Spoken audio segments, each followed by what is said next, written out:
दादी के हाथों का जादू और खुशबू से महकता घर, माँ की मुस्कुराहट और खाने की सुगंध। MDH गरम मसाला, क्योंकि हर रिश्ता है स्वाद से जुड़ा। अमेरिका की स्थिति बेगानी शादी में अब्दुल्ला दीवाना की है और इसकी सबसे बड़ी वजह यह है कि वहां के राष्ट्रपति डोनाल्ड ट्रंप अलग ही जश्न में हैं।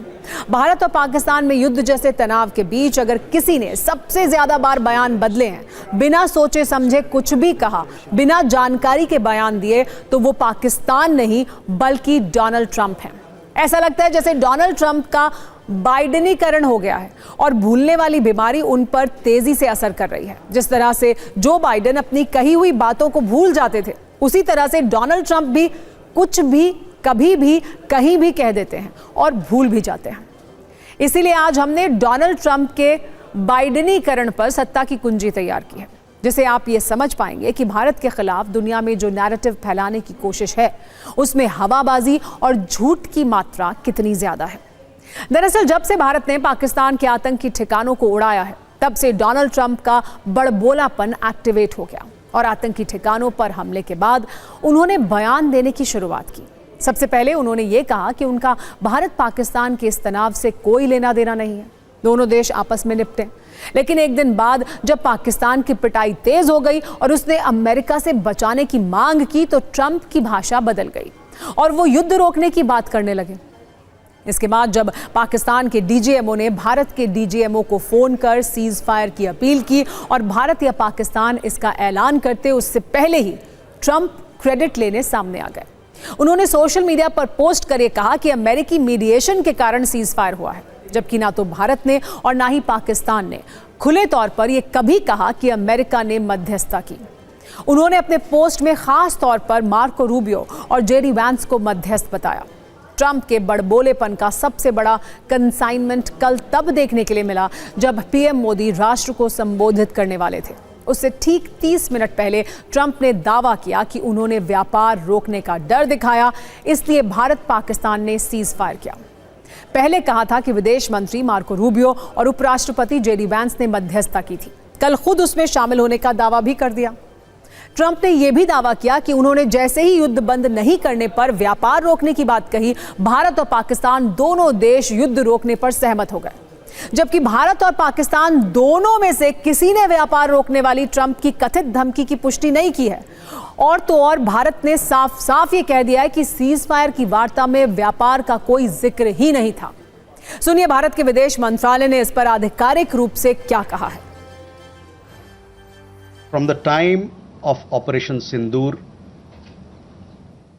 commenced on 7th May till the understanding on cessation of firing and military action on 10th May, there were conversations between Indian and US leaders on the evolving military situation. The issue of trade did not come up in any of these discussions. वैसे राष्ट्रपति Trump जिस व्यापार को बंद करने की धमकी दे रहे हैं, उस फ्रंट पर भी अमेरिका बहुत अच्छी स्थिति में नहीं है, क्योंकि चीन से उसका व्यापारिक टकराव चल रहा है। ऐसे में अगर भारत से उसका व्यापार बंद हो जाए तो अमेरिका में राशन की दुकानों के बाहर लाइन लग सकती है। और जहां तक पाकिस्तान की बात है, उससे अमेरिका क्या ही खरीदेगा। जो देश खुद IMF के कर्ज से जी रहा है, उसके साथ अमेरिका का व्यापार कितना महत्वपूर्ण हो सकता है, ये सोचने वाली बात है। वैसे एक सच्चाई ये भी है कि 2024 में भारत और अमेरिका के बीच 129.2 अरब डॉलर का व्यापार हुआ, जिसमें भारत ने अमेरिका को 87.4 अरब डॉलर का सामान भेजा, जबकि वहां से सिर्फ 41.8 अरब डॉलर का सामान ही आयात किया गया। यानी हम अमेरिका को ज्यादा सामान भेजते हैं। हमने अमेरिका को अपना सबसे बड़ा ट्रेड पार्टनर बनाया है, जबकि अमेरिका की लिस्ट में हम 10वें नंबर पर हैं। हालांकि आज भारत ने अमेरिका को एक व्यापारिक सबक भी सिखाया है। अमेरिका ने मार्च के महीने में स्टील और एल्यूमिनियम पर 25% आयात शुल्क लगाने का ऐलान किया था। आज भारत ने अमेरिका द्वारा लगाए गए टैरिफ के जवाब में कुछ सामानों पर जवाबी टैरिफ लगाने का प्रस्ताव दे दिया। यानी जैसे को तैसा भारत की तरफ से अमेरिका को टैरिफ की ये पहली किस्त है। ये बात दूर तक जाएगी। ट्रंप को मध्यस्थता करने का भी बड़ा शौक है। उन्होंने पिछले दिनों ये कहा था कि भारत और पाकिस्तान के बीच कश्मीर का मुद्दा 1000 वर्षों से है। हम ट्रंप की जानकारी के लिए बता दें कि 1000 वर्षों से भारत और कश्मीर तो हैं, लेकिन पाकिस्तान पिछले 78 वर्षों से ही है। तो जब पाकिस्तान पैदा ही नहीं हुआ था तो भारत और पाकिस्तान के बीच ये मुद्दा कैसे 1000 वर्ष पुराना हो सकता है? ऐसा पहली बार नहीं है कि ट्रंप कश्मीर पर मध्यस्थता करने के लिए बेकरार दिखे हों।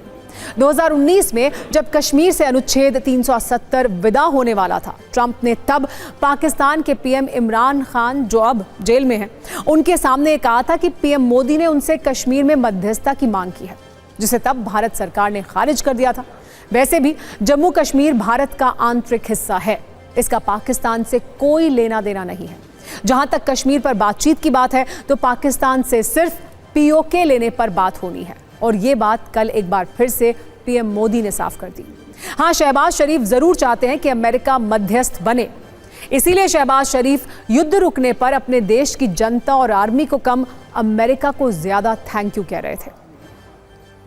दादी के हाथों का जादू और खुशबू से महकता घर, माँ की मुस्कुराहट और खाने की सुगंध, MDH गरम मसाला। क्योंकि हर रिश्ता है स्वाद से जुड़ा।